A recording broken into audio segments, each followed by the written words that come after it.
আমি পূজা। তোমরা সবাই কেমন আছো? আশা করি সবাই ভালো আছো, আর আমিও কিন্তু খুব ভালো আছি। চলে এসেছি তোমাদের সাথে নতুন একটা ভিডিও নিয়ে। আর তোমরা তো দেখছো আমি কিন্তু মেকআপ করে নিয়েছি। আর তোমাদেরকে তো আমি আগের ভিডিওতে বলেছিলাম যে আমি আজকে যাব দিদি বাড়ি। তো দেখো আমি কিন্তু রেডি হয়ে গেছি। ফার্স্টে মেকআপ করে নিয়েছি, তারপরে ড্রেস পরে নিয়েছি। এখন আমি যাব দিদির বাড়িতে। তো আমাকে দিয়ে আসতে যাবে বাবার টোটো করে। আমি কিন্তু এখন যাচ্ছি, দেখো আমি কিন্তু রাস্তায় বেরিয়ে পড়েছি। আর এখন হাঁটতে হাঁটতে যাচ্ছি মানে রাস্তার দিকে টোটোটা আছে, তাই এখন হেঁটে হেঁটে ওইদিকে যাচ্ছি। আর জানো তো ঠান্ডা, তার জন্য সোয়েটার নিয়ে নিয়েছি। এখন যেহেতু রোদ আছে, গরম গরম, তার জন্য এখন কিন্তু আমি সোয়েটারটা পরিনি। তো চলো হাঁটতে হাঁটতে যাই। আর তোমরাও কিন্তু ভিডিওটা পুরোটা দেখো, ভালো লাগবে আশা করি। তোমরা দেখতেই তো পাচ্ছ আমি চুলে কোনো রকম স্টাইল জাস্ট করতেই পারি না। আমার যেহেতু চুল আছে তাও আমি করতে পারি না। আমি ভেবে উঠতে পারি না যে আমি কীরকম চুলে স্টাইল করব। তো দেখো এখানে কিন্তু আমি টোটোতে উঠে পড়েছি। তো এত পরিমাণ হাওয়া দিচ্ছে, আমি জাস্ট দেখো পাগল হয়ে যাচ্ছি। হাওয়াতে চুলগুলি আমার সামনে চলে আসছে। আর ওইদিকে বাবা বসেছিল, আমার সাথে কথা বলছিল যে আবার আসার সময় বাবাই নিয়ে এসেছিলো। আমি চলে এসেছি, দেখো পুচকা আমাকে নিতে এসেছে।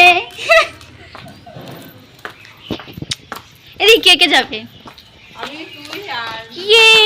দিদি দেখো দিদি বাড়ি চলে এসেছি, চলো বেরাও। এবার কিন্তু আমরা সবাই মিলে যাব।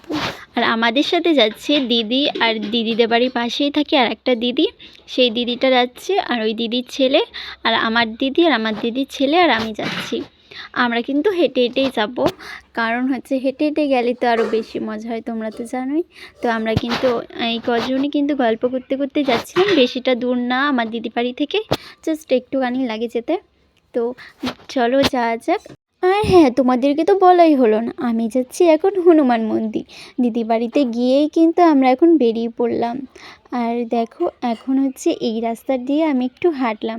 দিদিকে বললাম দিদি একটু ফোনটা ধরে দে। আর এখান থেকে কিন্তু আমি হেঁটে হেঁটে যাচ্ছিলাম।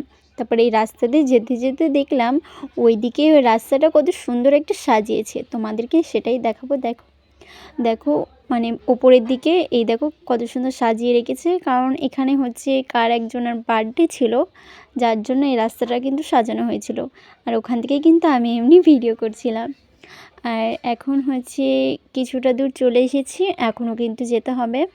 আর আমরা কিন্তু দিদি আর ওই দিদিটা ওইদিকে রয়েছে। আর এই বাড়িটা আমার প্রচণ্ড ভালো লাগে বন্ধুরা, তোমরা দেখো জাস্ট অসাধারণ। কালারটা তো দেখে বুঝতেই পারছো, আমার তো ভালো লাগে খুব।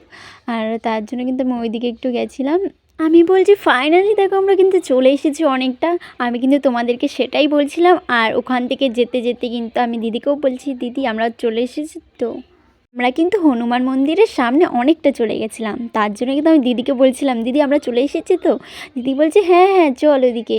তারপরে দেখো এখান দিয়ে যেতে যেতে ওই গাছটা দেখলাম পুরো ন্যাড়া, একটাও পাতা নেই। জাস্ট দেখো আমি কিন্তু এই দেখো হনুমান মন্দির চলে এসেছি। আমি বলছি চলে এসেছি, আমি কিন্তু ওটাই বলছিলাম।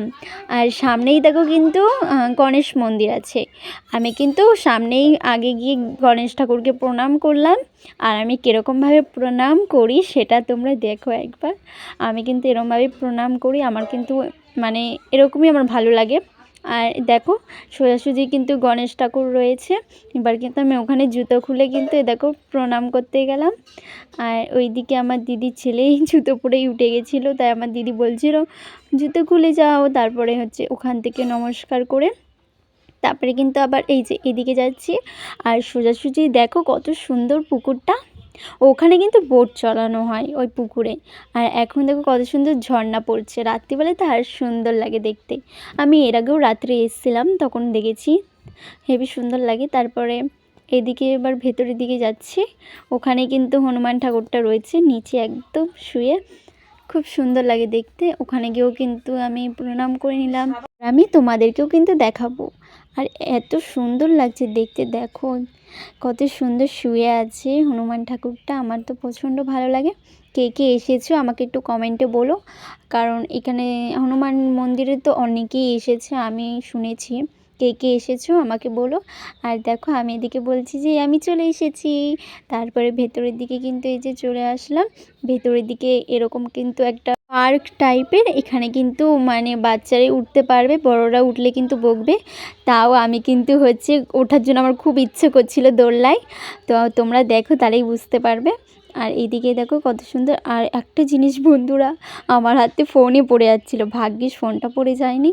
আর এদিকটায় এসে আমি দেখছি এখন হচ্ছে মানে মন্দিরটা নতুন করছে, কারণ মন্দিরটা হচ্ছে অনেক দিনের তো ভেঙে গেছে, তা এখন নতুন করে তুলছে।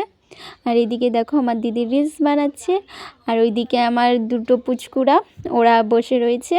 আর এই দিকটায় দেখো কত সুন্দর, মানে এটা নতুন হয়েছে ঘন্টিটা।